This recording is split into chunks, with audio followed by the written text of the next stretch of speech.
नमस्कार दोस्तों, अध्यापक मंत्रा पर आपका स्वागत है। और हम पढ़ रहे हैं आधुनिक भारत का इतिहास। क्या पढ़ रहे हैं? आधुनिक भारत का इतिहास। और आज का टॉपिक है सामाजिक एवं धार्मिक सुधार आंदोलन। सामाजिक एवं धार्मिक सुधार आंदोलन। तो इसमें हमने कल बताया था कि राजा राम मोहन राय के बारे में, स्वामी विवेकानंद के बारे में, दयानंद सरस्वती के बारे में और ज्योतिबा फूले के बारे में, जो भी आंदोलनकर्ता थे जिन्होंने सामाजिक धार्मिक सुधार किए हैं भारत के लिए, उनके बारे में पढ़ेंगे। तो RO में, PCS में, खंड शिक्षा अधिकारी में, LT ग्रेड में, GS के जो प्रश्न आते हैं वो देखेंगे। ठीक है, चलिए शुरू करते हैं।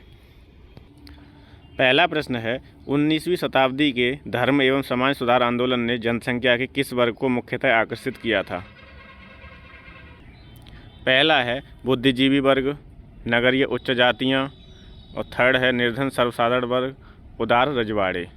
तो इसमें जो है किसे आकर्षित किया गया था? बुद्धिजीवी वर्ग को किया गया था, नगरीय उच्च जातियाँ, उदार रजवाड़े। ठीक है, निर्धन सर्वसाधारण वर्ग को का कोई वो नहीं था।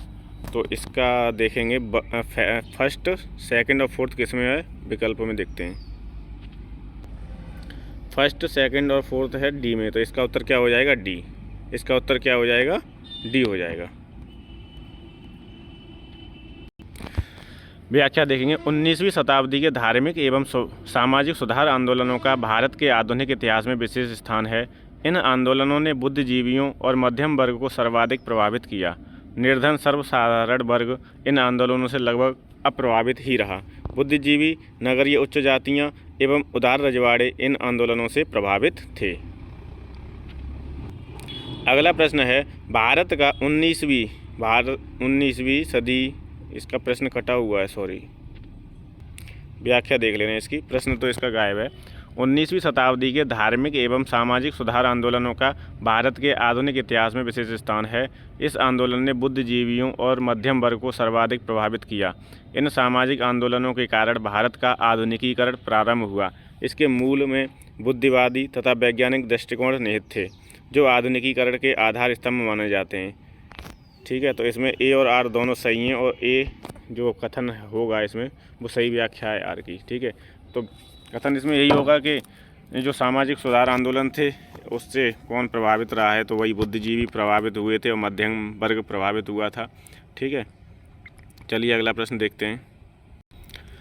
अगला प्रश्न है, निम्न में से किस वर्ग को सर्वप्रथम पश्चिमी सभ्यता ने प्रभावित किया था? तो ए कुलीन जमींदार, बी नवीन धनवान व्यापारी, सी शिक्षित हिंदू मध्यम वर्ग, और डी है शिक्षित मुसलमान। तो तीसरे का क्या हो जाएगा? सी हो जाएगा। शिक्षित हिंदू मध्यम वर्ग को सर्वप्रथम पश्चिमी सभ्यता ने प्रभावित किया था। किसने? कौन प्रभावित हुई थी? तो शिक्षित हिंदू मध्यम वर्ग हुआ था। सबसे पहले कौन प्रभावित हुआ?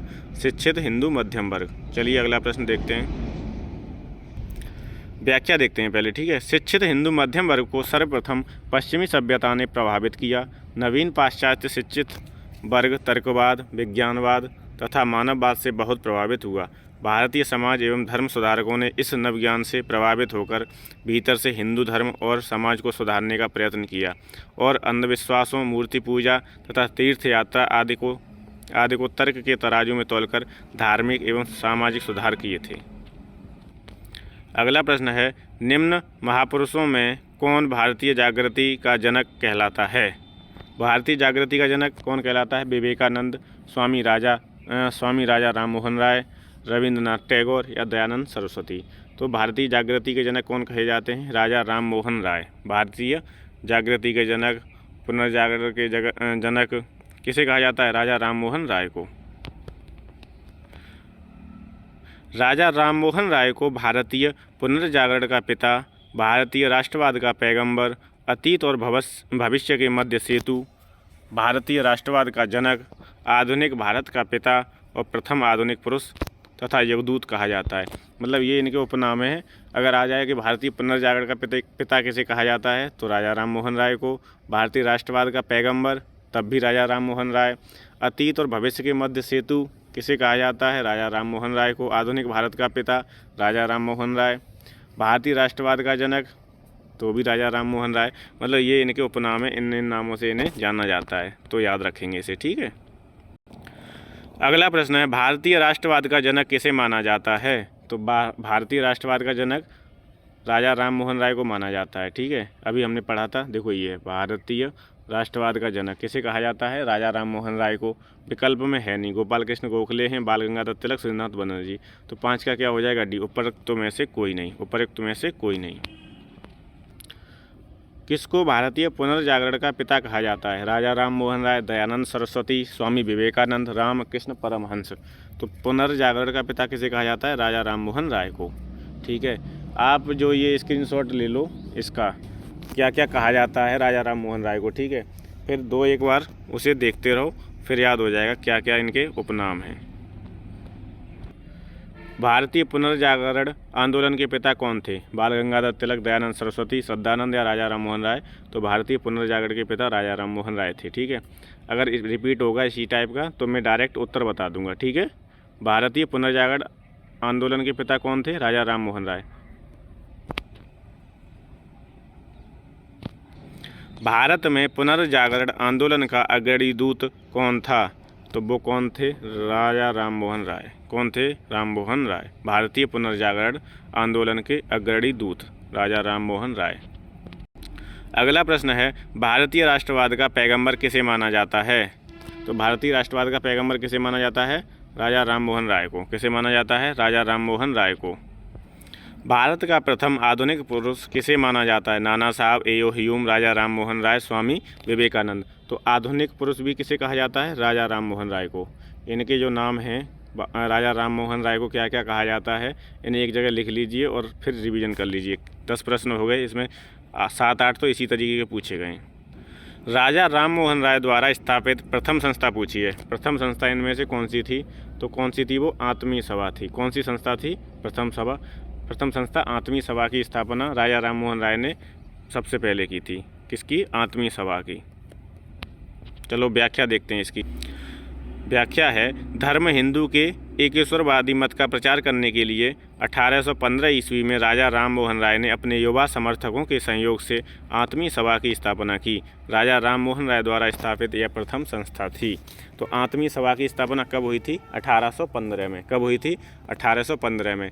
डायरेक्ट प्रश्न भी पूछ लिया जाता है कि आत्मीय सभा की स्थापना कब हुई? 1815 में। और एक क्रम लगाने के लिए आ जाता है, तो आपको इसकी तिथि याद होनी चाहिए। ठीक है, क्या होगा? आत्मीय सभा की स्थापना कब हुई? 1815। और किसने की थी? तो राजा राम मोहन राय ने। और राजा राम मोहन राय की सबसे पहली संस्था है ये। निम्नलिखित में से कौन आत्मीय सभा के संस्थापक थे? तो कौन थे? ए, राजा राम मोहन राय। और कब की थी? 1815 में। कब की थी? 1815 में। चलिए अगला प्रश्न देखते हैं। अगला प्रश्न है, ब्रह्म समाज की स्थापना हुई थी। तो सबसे पहले ऐसा है, ब्रह्म सभा की स्थापना हुई थी। कब हुई थी? तो 1828 में। 1828 में। कब हुई थी? 1828 में। ठीक है, फिर ब्रह्म सभा को ही बाद में ब्रह्म समाज नाम दे दिया गया था। तो इसमें 1828 है नहीं, तो ये विकल्प इसमें गलत दिए हैं, ये प्रश्न गलत आया था। ब्रह्म समाज की स्थापना कब हुई? 1828 में। इसके बारे में देखेंगे। राजा राम मोहन राय ने 20 अगस्त 1828 को ब्रह्म सभा नाम से एक नए समाज की स्थापना की, जिसे आगे चलकर ब्रह्म समाज के नाम से जाना गया। ठीक है, इस समाज ने मूर्ति पूजा का विरोध किया और एक ब्रह्म की पूजा का उपदेश दिया। यह ऐसे लोगों की जमात थी जो ईश्वर की एकता में विश्वास करते थे और मूर्ति पूजा से अलग रहते थे। इस नवीन धर्म में सामाजिक रीति रिवाजों एवं धार्मिक कर्मकांडों के लिए कोई स्थान नहीं था। ब्रह्म समाज ने रंग, वर्ण अथवा मत पर विचार किए बिना मानव मात्र के प्रति प्रेम तथा जीवन की उच्चतम विधि के रूप में मानवता की सेवा पर बल दिया। समाज के सिद्धांतों के मुख्य आधार थे मानव, विवेक, वेद और उपनिषद। तो इसमें जो ब्रह्म सभा है वो कब स्थापित हुई है? 20 अगस्त 1828 को। ठीक है, और आगे चलकर उसे ही क्या नाम दे दिया गया था? ब्रह्म समाज। और ये किसके विरोधी थे? मूर्ति पूजा के धुर विरोधी थे। ठीक है, इनका मतलब क्या था? एक ब्रह्म है, एक ब्रह्म की पूजा का उपदेश दिया था इन्होंने। ठीक है, अगला प्रश्न है कि ब्रह्म समाज की स्थापना किसने की थी? तो ब्रह्म समाज की स्थापना किसने की थी? राजा राम मोहन राय ने। आत्मीय सभा की स्थापना किसने की थी? राजा राम मोहन राय ने। अगला प्रश्न है, राजा राम मोहन राय द्वारा ब्रह्म समाज की स्थापना की गई थी 1816 में, 1820 में, 1828 में, 1830 में। तो कब की गई थी? 1828 में। राजा राम मोहन राय द्वारा ब्रह्म समाज की स्थापना कब की गई थी? 1828 में। अगला प्रश्न है, ब्रह्म समाज के संस्थापक थे CR दास, महात्मा गांधी, राजा राम मोहन राय और स्वामी दयानंद सरस्वती। तो ब्रह्म समाज के संस्थापक कौन थे? राजा राम मोहन राय। और इनने कब स्थापना की थी? 1828 में। ठीक है, याद रखनी ये तारीख। राम मोहन राय को राजा उपाधि किसने दी थी? पहले इनका मतलब राम मोहन राय कहते थे, फिर इन्हें जो राजा की उपाधि दी थी वो अकबर द्वितीय ने दी थी। किसने? अकबर द्वितीय ने। तो 17 का क्या हो जाएगा? बी। राम मोहन राय को राजा की उपाधि अकबर द्वितीय ने दी थी, ऐसे याद रखेंगे। ठीक है, राम मोहन राय को राजा की उपाधि अकबर द्वितीय ने दी थी। इसकी व्याख्या देखेंगे, ये इम्पोर्टेंट है। मुगल बादशाह अकबर द्वितीय ने राम मोहन राय को राजा की उपाधि के साथ अपने दूत के रूप में 1830 ईस्वी में तत्कालीन ब्रिटिश सम्राट विलियम चतुर्थ के दरबार में भेजा था। तो ये भी प्रश्न पूछा गया है कि किसने राजा राम मोहन राय को भेजा था? तो अकबर द्वितीय ने। कहाँ भेजा था? ब्रिटिश। राय को इंग्लैंड में सम्राट से मुगल बादशाह अकबर द्वितीय को मिलने वाली पेंशन की मात्रा बढ़ाने पर बातचीत करनी थी। मतलब अकबर द्वितीय ने भेजा था कि हमारी पेंशन बढ़वा दो जाके। ठीक है, पेंशन की मात्रा बढ़ाने पर बातचीत करनी थी। इंग्लैंड के ब्रिस्टल शहर है जो इंग्लैंड में, ब्रिस्टल में ही 27 सितंबर 1833 को राजा राम मोहन राय की मृत्यु हो गई। कहाँ पे मृत्यु हुई थी? ब्रिस्टल इंग्लैंड में। और कब हुई है मृत्यु? तो 27 सितंबर 1833 को। ये भी याद रखना है, ये भी पेपर में पूछा जाता है, या तो मतलब उसमें पूछ लेगा कथन वाले में, 4 कथन दे देते हैं ना उसमें। ठीक है, तो ये तिथि याद रखनी है, 27 सितंबर 1833 को ब्रिस्टल इंग्लैंड में मृत्यु हो गई थी इनकी। ठीक है, और वहीं उनकी समाधि है। कहाँ पे समाधि है? ब्रिस्टल इंग्लैंड में। राजा राम मोहन राय की समाधि कहाँ पर है? ब्रिस्टल इंग्लैंड में। ठीक है, तो अब इसी व्याख्या से देखना कई तरीके के प्रश्न पूछे जाएंगे। राम मोहन राय को राजा की उपाधि किसने विभूषित की थी? तो मुगल सम्राट अकबर द्वितीय ने। किसने? मुगल सम्राट अकबर द्वितीय ने। अगला प्रश्न है, राजा राम मोहन राय की समाधि कहाँ पर है? तो इनकी मृत्यु कहाँ हुई थी? ब्रिस्टल इंग्लैंड में। वहीं पे इनकी समाधि है, ब्रिस्टल इंग्लैंड में। तो 19 का क्या हो जाएगा? सी। 19 का क्या हो जाएगा? सी। मृत्यु कब हुई है इनकी? 1833 में। कब हुई है? 1833 में। कहाँ पर हुई है? ब्रिस्टल इंग्लैंड में। ठीक है, याद रखोगे। अगला प्रश्न है, निम्नलिखित पर विचार कीजिए। फर्स्ट है कलकत्ता यूनिटेरियन कमेटी, दूसरा है टेबरनेकल ऑफ न्यू डिस्पेंसन, तीसरा है इंडियन रिफॉर्म एसोसिएशन। तो केशव चंद्र सेन का संबंध उपर्युक्त में से किसकी या किनकी स्थापना से है? तो इनका संबंध 2 से है और 3 से है। 2 और 3 किस में आ रहा है? बी में। तो 20 का उत्तर क्या हो जाएगा? बी हो जाएगा। 20 का उत्तर क्या हो जाएगा? बी हो जाएगा।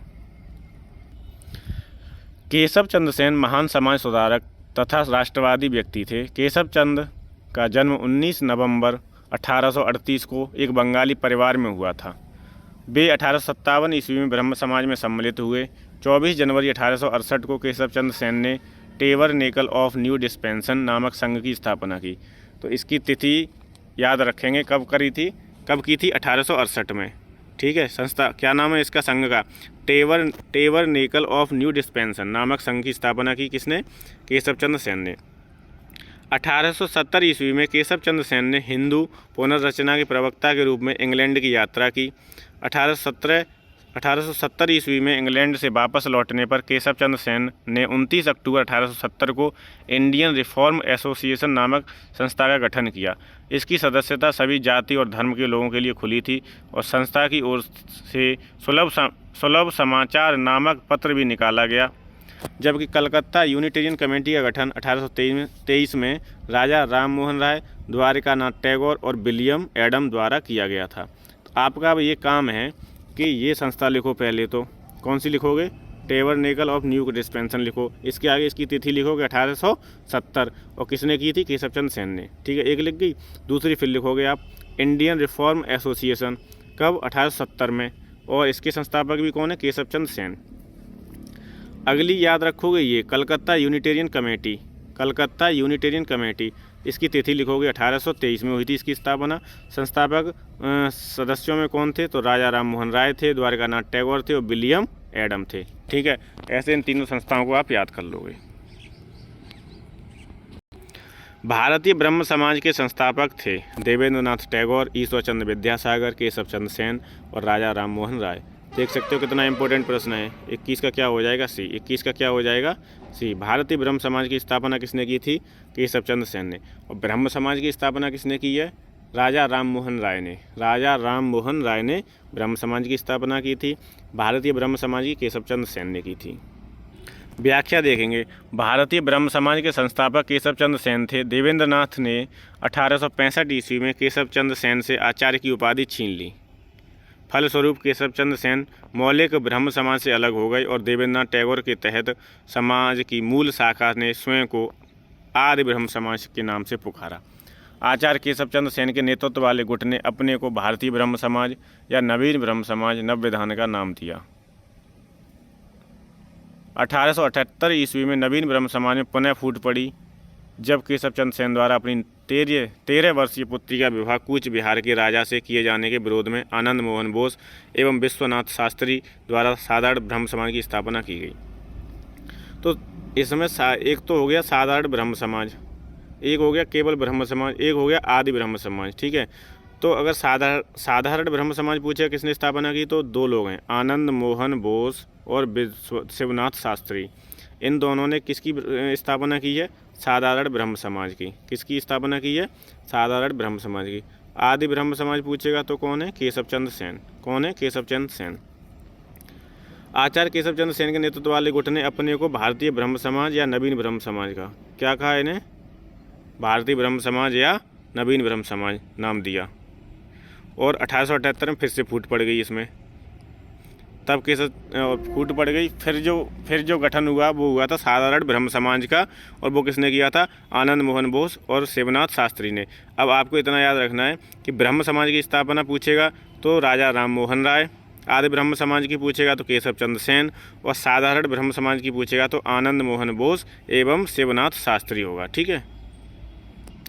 अगला प्रश्न है, आदि ब्रह्म समाज की स्थापना किसने की थी? देवेंद्रनाथ टैगोर ने, केशव चंद्र सेन ने, राजा राम मोहन राय ने, रविंद्रनाथ टैगोर ने। तो आदि ब्रह्म समाज की स्थापना किसने की है? देवेंद्रनाथ टैगोर ने। आदि ब्रह्म समाज की स्थापना किसने की? देवेंद्रनाथ टैगोर ने। और ब्रह्म समाज की स्थापना किसने की है? राजा राम मोहन राय ने।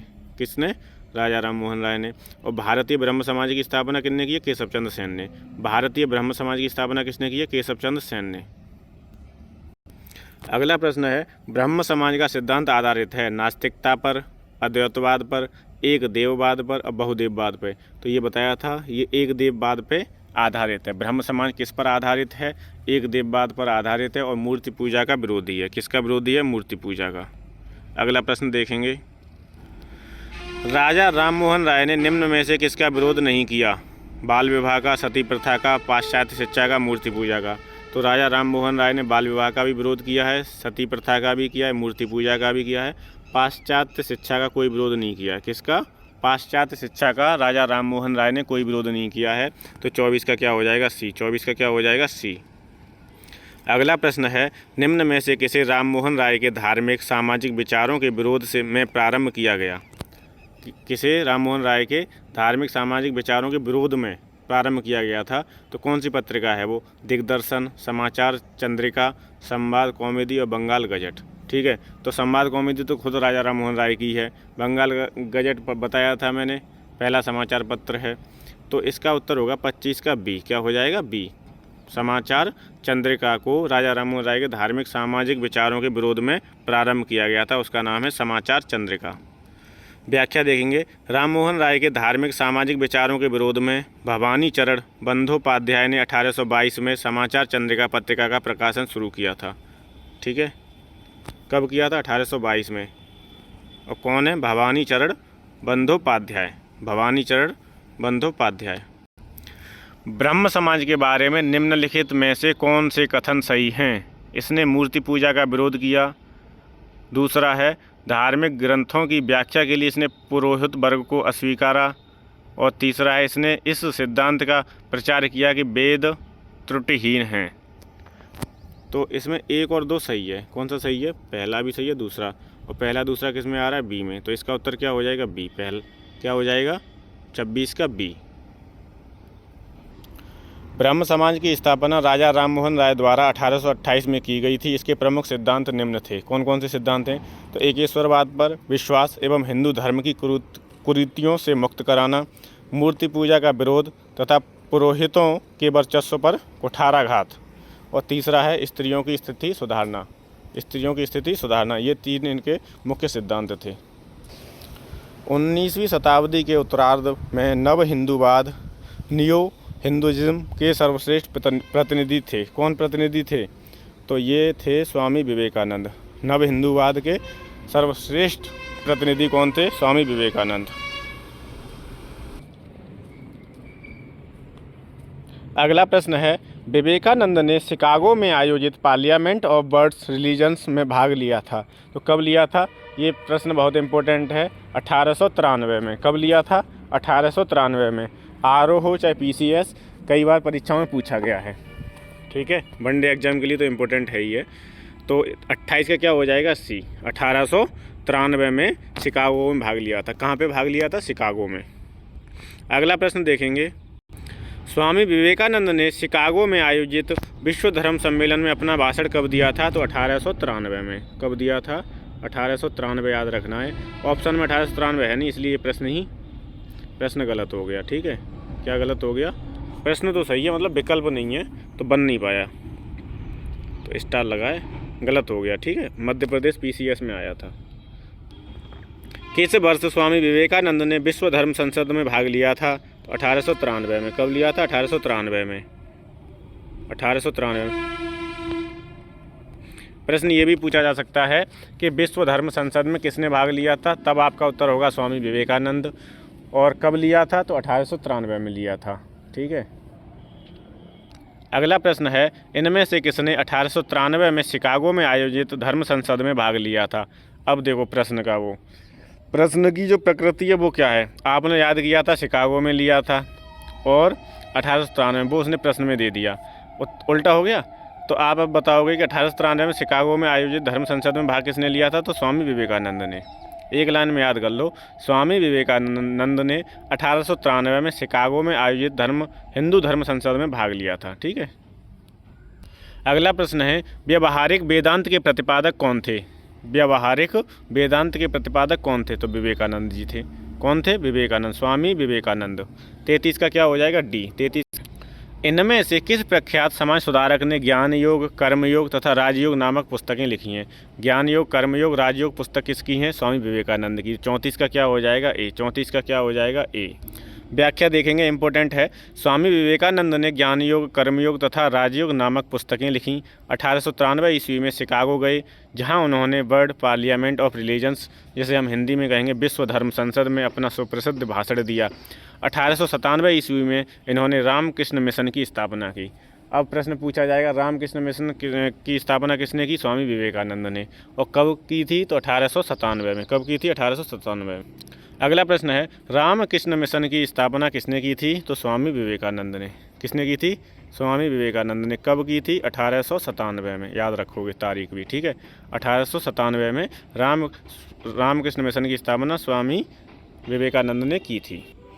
रामकृष्ण मिशन किनके द्वारा प्रारंभ किया गया था? रामकृष्ण परमहंस, दयानंद सरस्वती, स्वामी विवेकानंद, राजा राममोहन राय। तो 36 का हो जाएगा सी। किनके द्वारा? स्वामी विवेकानंद के द्वारा। अगला प्रश्न है, रामकृष्ण मिशन की स्थापना 1897 ईस्वी में किसने की थी? तो किसने की थी? स्वामी विवेकानंद ने। 37 का हो जाएगा ए। 37 का हो जाएगा ए। क्लास बहुत लंबी होगी, लेकिन इसे हम 2 पार्ट में पढ़ेंगे। कितने पार्ट में पढ़ेंगे? 2 पार्ट में, क्योंकि इसमें हैं 125 प्लस प्रश्न हैं। अगला प्रश्न है, स्वामी विवेकानंद ने रामकृष्ण मिशन की स्थापना कब की थी? तो 1897 ईस्वी में की थी। कब की थी? 1897 में। फिर से वही रिपीट है, स्वामी विवेकानंद द्वारा रामकृष्ण मिशन की स्थापना की गई। कब की गई थी? 1897 में। तो 39 का क्या हो जाएगा? डी।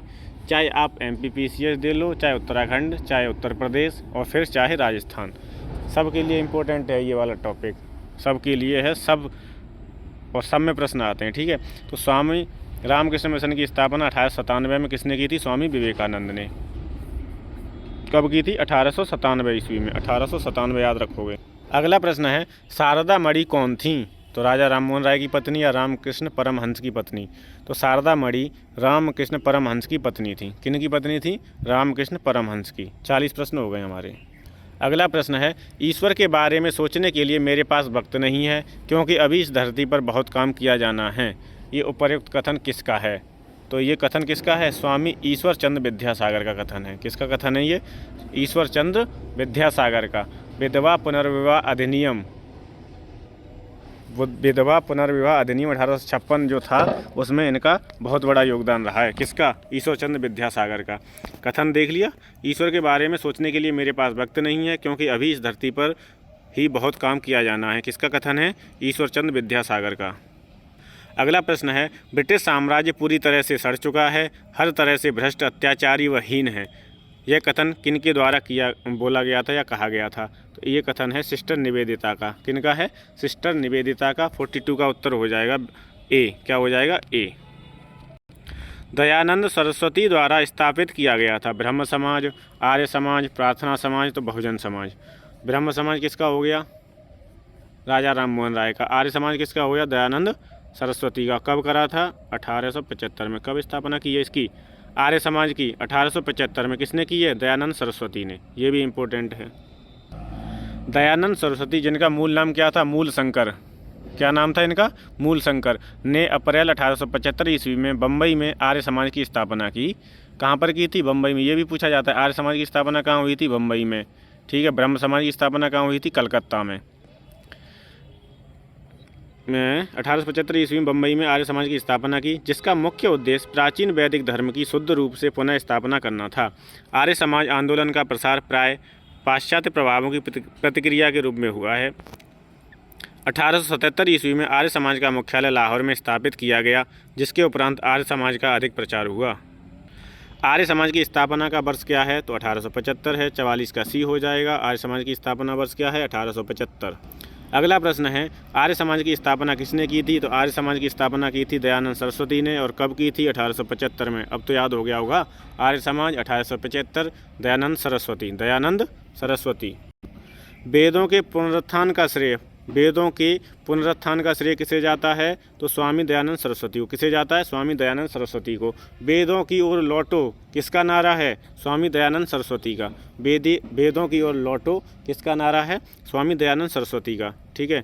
ऐसा विकल्प नहीं पढ़ रहा हूँ, विकल्प पढ़ने में कोई मतलब है नहीं, टाइम वेस्ट हो रहा है। इससे बढ़िया है कि व्याख्या देख लेंगे हम। आर्य समाज के संस्थापक स्वामी दयानंद सरस्वती शुद्ध वैदिक परंपरा में विश्वास करते थे। उन्होंने वेदों की ओर लौटो का नारा दिया। उत्तर वैदिक काल से आज तक सभी अन्य मतों को उन्होंने पाखंड या झूठे धर्म की संज्ञा दी। ये भी पूछा जा सकता है, पाखंड या झूठे धर्म की संज्ञा किसने दी थी? तो दयानंद सरस्वती ने। 1867 ईस्वी में उन्होंने झूठे धर्मों का खंडन करने के लिए पाखंड खंडनी पताका लहराई। कब? पाखंड खंडनी पताका किसने लहराई थी? तो दयानंद सरस्वती ने। और कब? 1867 में। स्वामी दयानंद सरस्वती वेदों को भारत के आधार स्तंभ के रूप में देखते थे। उनका विश्वास था कि हिंदू धर्म और वेद, जिस पर भारत का पुरातन समाज टिका था, शाश्वत, अपरिवर्तनीय, धर्मातीत तथा दैवीय है। उन्होंने वेदों की ओर लौटो तथा वेद ही समस्त ज्ञान के स्रोत हैं का नारा दिया था। स्वामी दयानंद को उनके धार्मिक सुधार प्रयासों के कारण भारत का मार्टिन लूथर किंग कहा जाता है। तो देखो, भारत का मार्टिन लूथर किंग किसे कहा जाता है? दयानंद सरस्वती को। आर्य समाज की स्थापना किसने की थी? दयानंद सरस्वती ने। कब की थी? 1875 में। ठीक है। वेदों की ओर लौटो किसका नारा है? किसका नारा है? दयानंद सरस्वती का। वेद ही समस्त ज्ञान के स्रोत हैं, ये किसका नारा है? ये भी दयानंद सरस्वती का है। पाखंड खंडनी पताका किसने लहराई थी? स्वामी दयानंद सरस्वती ने। तो इस तरीके के प्रश्न स्वामी दयानंद सरस्वती से पूछे जा सकते हैं। अगला प्रश्न है, वेदों की ओर चलो या वेदों की ओर लौटो किसने कहा था? तो स्वामी दयानंद सरस्वती ने। किसने कहा था? स्वामी दयानंद सरस्वती ने। अगला प्रश्न है, निम्न में से कौन भारत का मार्टिन लूथर कहलाता है?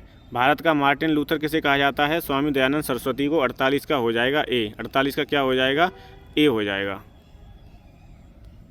अगला प्रश्न है, सत्यार्थ प्रकाश की रचना की गई थी राजा राममोहन द्वारा, महात्मा गांधी, स्वामी विवेकानंद या स्वामी दयानंद सरस्वती? तो सत्यार्थ प्रकाश किसकी रचना है? स्वामी दयानंद सरस्वती की। सत्यार्थ प्रकाश किसकी है? दयानंद सरस्वती की। तो 49 का क्या हो जाएगा? डी। 49 का क्या हो जाएगा? मूलशंकर स्वामी दयानंद का जन्म 1824 में गुजरात की मोरबी रियासत काठियावाड़ क्षेत्र के एक ब्राह्मण कुल में हुआ था। उन्होंने 1860 ईस्वी में मथुरा में स्वामी बिरजानंद जी से वेदों के शुद्ध अर्थ तथा वैदिक धर्म के प्रति अगाध श्रद्धा प्राप्त की। 1867 ईस्वी में उन्होंने पाखंड खंडिनी पताका लहराई, जी हमने अभी पढ़ लिया है। 1875 में उन्होंने बम्बई में आर्य समाज की स्थापना की। ये हमें पता है कि आर्य समाज की स्थापना स्वामी दयानंद सरस्वती ने की थी 1875 में, और कहाँ की थी? बम्बई में की थी। ठीक है, उन्होंने बम्बई में आर्य समाज की स्थापना की। उनके विचार उनकी प्रसिद्ध पुस्तक सत्यार्थ प्रकाश में वर्णित हैं। कौन सी पुस्तक है इनकी? सत्यार्थ प्रकाश। उनकी अन्य रचनाएं कौन सी हैं? तो पाखंड खंडन, वेद भाष्य भूमिका, ऋग्वेद भाष्य, अद्वैत मत खंडन, पंच महायज्ञ विधि तथा बल्लवाचार मत खंडन। बल्लवाचार मत खंडन ये इनकी प्रमुख रचनाएं हैं। ठीक है, अगला प्रश्न देखते हैं। सत्यार्थ प्रकाश किसके द्वारा लिखा गया है? तो दयानंद सरस्वती के द्वारा। किसके द्वारा? दयानंद सरस्वती। 51 प्रश्न है, सत्यार्थ प्रकाश के लेखक कौन है? तो दयानंद सरस्वती हैं, जो उत्तर में है नहीं। ठीक है, विवेकानंद हैं, चिन्मयानंद हैं, निश्चलानंद हैं, हरिदास हैं, तो इनमें से कोई नहीं। 51 का क्या हो जाएगा? ई। क्या हो जाएगा? ई। सत्यार्थ प्रकाश किसकी कृति है? तो दयानंद सरस्वती। किसकी है? दयानंद सरस्वती की। सत्यार्थ प्रकाश पवित्र पुस्तक है आर्य समाज की, ब्रह्म समाज की, थियोसॉफिकल सोसाइटी की या प्रार्थना समाज की? तो सत्यार्थ प्रकाश किसकी पवित्र पुस्तक है? आर्य समाज की, क्योंकि ये है किसकी? दयानंद सरस्वती की है। दयानंद सरस्वती किससे जुड़े हुए थे? आर्य समाज से। उनने आर्य समाज की स्थापना कब की थी? 1875 में। ठीक है, इसलिए सत्यार्थ प्रकाश पुस्तक आर्य समाज से जुड़ी हुई है। अगला है, पुस्तक सत्यार्थ प्रकाश के लेखक कौन थे? सत्यार्थ प्रकाश रिपीट हुई है कई बार, आप लोग अच्छे से याद कर लो। सत्यार्थ प्रकाश किसकी पुस्तक है? तो दयानंद सरस्वती की। किसकी पुस्तक है? दयानंद सरस्वती की। निम्नलिखित संगठनों में से किसने शुद्धि आंदोलन का समर्थन किया था? आर्य समाज, ब्रह्म समाज, देव समाज या प्रार्थना समाज? तो शुद्धि आंदोलन का समर्थन किया था आर्य समाज ने। 54 का क्या हो जाएगा? ए। 54 का क्या हो जाएगा? ए।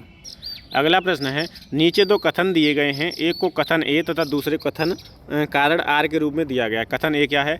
आर्य समाज आंदोलन ने हिंदुओं में आत्मविश्वास और आत्मनिर्भरता प्रदान किया। ठीक है, आर्य समाज आंदोलन ने श्वेत जाति की श्रेष्ठता में विश्वास की जड़ों को कमज़ोर किया। तो कथन भी सही है, कारण भी सही है, लेकिन इन दोनों का आपस में कोई मेल मिलाप नहीं खा रहा है। तो एक दूसरे की मतलब ये व्याख्या नहीं कर रहे हैं, केवल दोनों सही हैं। तो इसका उत्तर हो जाएगा ए और बी दोनों सही हैं, परंतु आर ए की सही व्याख्या नहीं करता। तो क्या हो जाएगा? बी हो जाएगा। इसका उत्तर क्या हो जाएगा? बी। निम्न में से किसने कहा था अच्छा शासन स्वशासन का स्थानापन्न नहीं है? अच्छा शासन स्वशासन का स्थानापन्न नहीं है, ये किसका कथन है? तो स्वामी दयानंद का। किसका कथन है? स्वामी दयानंद सरस्वती का। स्वामी दयानंद सरस्वती विदेशी दासता को एक अभिशाप मानते थे और स्वतंत्रता एवं लोकतंत्र के हिमायती थे। उनके आर्थिक विचारों में स्वदेशी का विशेष महत्व था। राजनीतिक क्षेत्र में वे कहते थे कि बुरे से बुरा देसी राज्य अच्छे से अच्छे विदेशी राज्य से अच्छा है। बुरे से बुरा देसी राज्य अच्छे से अच्छे विदेशी राज्य से अच्छा है। अगला प्रश्न है, निम्नलिखित में से किस व्यक्ति ने सर्वप्रथम स्वराज्य शब्द का प्रयोग किया और हिंदी को राष्ट्रभाषा माना? तो ये सर्वप्रथम स्वराज शब्द का प्रयोग किया था स्वामी दयानंद सरस्वती ने। 57 का क्या हो जाएगा? बी। और सर्वप्रथम हिंदी को राष्ट्रभाषा किसने माना था? दयानंद सरस्वती ने। सर्वप्रथम हिंदी को राष्ट्रभाषा किसने माना? स्वामी दयानंद सरस्वती ने। 57 का क्या हो जाएगा? सी। निम्नलिखित में से किसने महाराष्ट्र में प्रार्थना समाज की स्थापना की थी? महाराष्ट्र में प्रार्थना समाज की स्थापना किसने की थी? तो आत्माराम पांडुरंग ने। किसने की थी? आत्माराम पांडुरंग ने महाराष्ट्र में प्रार्थना समाज की स्थापना की थी। कब की थी? 1867 में। कब की थी? 1867 में। प्रार्थना समाज की स्थापना 1867 ईस्वी में बम्बई में आचार्य केशव चंद्र सेन की प्रेरणा से आत्माराम पांडुरंग द्वारा की गई थी। महादेव गोविंद रानाडे इस संस्था से 1869 में जुड़े थे। तो इस तरीके से आचार्य केशव चंद्र सेन, आत्माराम पांडुरंग और महादेव गोविंद रानाडे, ये तीनों ही व्यक्ति प्रार्थना समाज से जुड़े हुए माने जाएंगे। ठीक है, अगर पूछ लेता है कौन कौन जुड़ा है, एक प्रश्न एक बार पूछा भी गया है, क्योंकि आचार्य केशव चंद्र सेन ने प्रेरणा दी किसे? आत्माराम पांडुरंग को, तो उन्होंने प्रार्थना समाज की स्थापना कर दी। ठीक है, अगर प्रार्थना समाज की स्थापना संस्थापक पूछेगा और उसमें आत्माराम पांडुरंग नहीं होंगे विकल्प में, तो आपका उत्तर हमेशा आचार्य केशव चंद्र सेन होगा। क्या होगा? आचार्य केशव चंद्र सेन होगा। अगला प्रश्न है प्रार्थना समाज संस्था के संस्थापक कौन थे? तो इसमें या तो पहला होना चाहिए आत्माराम पांडुरंग, नहीं है। केशव चंद्र सेन, वो भी नहीं है। तो इसका क्या हो जाएगा, ये प्रश्न ही गलत है। मतलब प्रश्न तो ठीक है, विकल्प सही नहीं दिए गए हैं, तो इसे हम मान लेंगे रॉन्ग। क्या मान लेंगे? रॉन्ग। ठीक है। केशव चंद्र सेन की प्रेरणा से आत्माराम पांडुरंग ने प्रार्थना समाज की स्थापना की थी 1867 में, और 1869 में महादेव गोविंद रानाडे इससे जुड़े थे। प्रार्थना समाज के संस्थापक कौन थे? आत्माराम पांडुरंग, तिलक, एनी बेसेंट या रास बिहारी घोष। तो 61 का क्या हो जाएगा? ए। आत्माराम पांडुरंग। कब की थी? 1867 में। कब की थी? 1867 में। याद रखोगे? Very good. महाराष्ट्र में प्रार्थना समाज का मुख्य संचालक कौन था? अगर महाराष्ट्र में पूछते हैं कि प्रार्थना समाज का मुख्य संचालक, तो थे एम.जी. रानाडे। इन्हें हम कहते हैं एम.जी. रानाडे। कौन है? एम.जी. रानाडे। महादेव गोविंद रानाडे, इनका पूरा नाम क्या है? महादेव गोविंद रानाडे। ठीक है। महाराष्ट्र में प्रार्थना समाज का मुख्य संचालक कौन था? तो एम.जी. रानाडे। देव समाज का संस्थापक निम्न में से कौन था? वल्लभ भाई पटेल, दादा भाई नौरोजी, शिव नारायण अग्निहोत्री, रामकृष्ण परमहंस।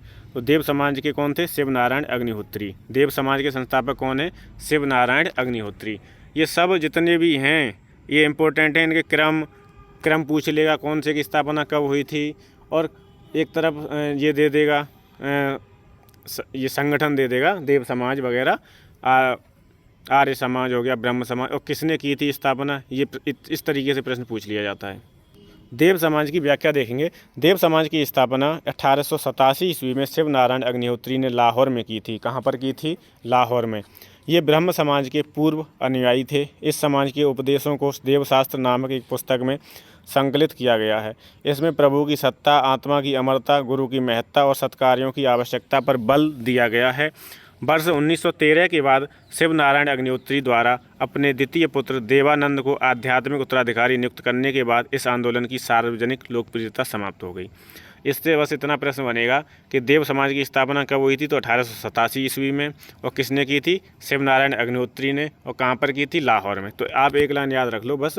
और ये ब्रह्म समाज के पूर्व अनुयायी थे। ये पूछ सकता है कथन वाले प्रश्न में कि क्या शिव नारायण अग्निहोत्री ब्रह्म समाज के अनुयायी थे? तो आप बताओगे हाँ थे, पहले थे। अगला प्रश्न है किसने 1873 ईस्वी में सत्यशोधक समाज की स्थापना की थी? तो सत्यशोधक समाज की स्थापना की थी ज्योतिबा फूले ने। किसने की थी? ज्योतिबा फूले ने। कब की थी? 1873 में। ये भी प्रश्न बहुत इंपॉर्टेंट है। 1873 ईस्वी में सत्यशोधक समाज की स्थापना ज्योतिबा फूले ने की थी। इनका जन्म 1827 ईस्वी में एक माली के घर हुआ। इन्होंने शक्तिशाली गैर ब्राह्मण आंदोलन का संचालन किया। इन्होंने अपनी पुस्तक गुलामगिरी एवं अपने संगठन सत्यशोधक समाज के द्वारा पाखंडी ब्राह्मणों एवं उनके अवसरवादी धर्म ग्रंथों से निम्न जातियों की रक्षा की आवश्यकता पर बल दिया। तो यहाँ से इतना है कि सत्यशोधक समाज पूछ लेगा कब गठन हुआ? 1873 में। किसने किया? ज्योतिबा फूले ने। ठीक। गुलामगिरी जो पुस्तक है वो किसकी है? तो वो किसकी है? ज्योतिबा फूले की। गुलामगिरी पुस्तक किसकी है? ज्योतिबा फूले की। अगला प्रश्न है सत्यशोधक समाज की स्थापना किसने की थी? विकल्प पढ़ूं या छोड़ दूं? छोड़ दे रहा हूं। ठीक है। सत्यशोधक समाज की स्थापना किसने की थी? ज्योतिबा फूले ने। जहां इंपॉर्टेंट होगा उसकी व्याख्या पूरी बता दूंगा, किस किस तरीके से प्रश्न बनेगा। सत्यशोधक समाज की स्थापना किसने की थी? ज्योतिबा फूले ने। ठीक है। गुलामगिरी किसकी पुस्तक है? ज्योतिबा फूले की। गुलामगिरी किसकी पुस्तक है? ज्योतिबा फूले की। अगला प्रश्न है सत्यशोधक समाज की स्थापना किसने की थी? ज्योतिबा फूले ने। 66 का हो जाएगा डी, सत्यशोधक समाज ज्योतिबा फूले। अगला प्रश्न है गुलामगिरी का लेखक कौन था? बी आर अम्बेडकर, ज्योतिबा फूले, महात्मा गांधी या पेरियार? तो गुलामगिरी के लेखक थे ज्योतिबा फूले। कौन थे? ज्योतिबा फूले। सत्यशोधक आंदोलन चलाया था किसने चलाया था? छत्रपति साहू महाराज ने, बी आर अम्बेडकर ने, ज्योतिबा राव फूले ने या टी एन नायर ने? तो सत्यशोधक समाज किसने चलाया था? ज्योतिबा फूले ने। किसने चलाया था? ज्योतिबा फूले ने। सत्यशोधक समाज याद रखेंगे। ठीक है। अगला प्रश्न है महात्मा ज्योतिबा फूले द्वारा किस संगठन की स्थापना की गई थी? गोपाल मंडली, श्री नारायण सभा, सत्यशोधक समाज या महाजन सभा? तो ज्योतिबा फूले ने सत्यशोधक समाज की स्थापना की थी। कब की थी? 1873 में। कब की थी? 1873 में। ठीक है। तारीख याद रखेंगे, सन याद रखेंगे। ठीक है। अगला प्रश्न है पिछड़े वर्गों का उत्थान किसका मुख्य कार्यक्रम था? प्रार्थना समाज का, सत्यशोधक समाज का, आर्य समाज का या रामकृष्ण मिशन का? तो पिछड़े वर्गों का उत्थान सत्यशोधक समाज का मुख्य कार्य था? किसका? सत्यशोधक समाज का। सत्यशोधक समाज की स्थापना 1873 ईस्वी में ज्योतिबा फूले ने की थी। किसने की थी? ज्योतिबा फूले ने। गुलामगिरी किसकी पुस्तक है? ज्योतिबा फूले की। ठीक है, तो आज की क्लास में इतना ही। लंबी लेंथी क्लास हो जाती है तो उतना फिर पढ़ने का मन नहीं करता है। बहुत ही इम्पोर्टेंट क्लास है, बहुत ही इम्पोर्टेंट टॉपिक है और प्रत्येक परीक्षा में यहाँ से प्रश्न बनता है, चाहे वनडे एग्ज़ाम हो और या फिर RO ARO PCS UP PCS हो या फिर अदर स्टेट PCS, तो यहाँ से प्रश्न पूछे जाते हैं। ये हो सकता है कि वनडे एग्ज़ाम में वन लाइनर पूछ लिया जाए या उनकी सन पूछ ली जाए, लेकिन ये प्रत्येक परीक्षा के लिए महत्वपूर्ण है। तो आज की क्लास में इतना ही। पार्ट 2 में बचे हुए 70-80 प्रश्न और बचे हैं इसके, वो हम कर लेंगे। ठीक है, आज हमने इसमें स्वामी विवेकानंद के बारे में, राजा राम मोहन राय के बारे में, दयानंद सरस्वती के बारे में, केशव चंद्र सेन के बारे में, आत्माराम पांडुरंग के बारे में, महादेव गोविंद रानडे के बारे में ये सब पढ़ा है। ठीक है, आप लोग क्या करोगे, क्लास देखोगे अच्छे से, उसके बाद में जो प्रश्न कठिन लग रहे हैं या जो नहीं आ रहे उन्हें लिखोगे एक जगह पे और उन्हें याद करोगे। ठीक है, ऐसे ही अध्यापक मंत्रा के साथ बने रहिए, सपोर्ट करिए। Thank you so much. आज की क्लास को हम यहीं समाप्त करते हैं। Thank you so much.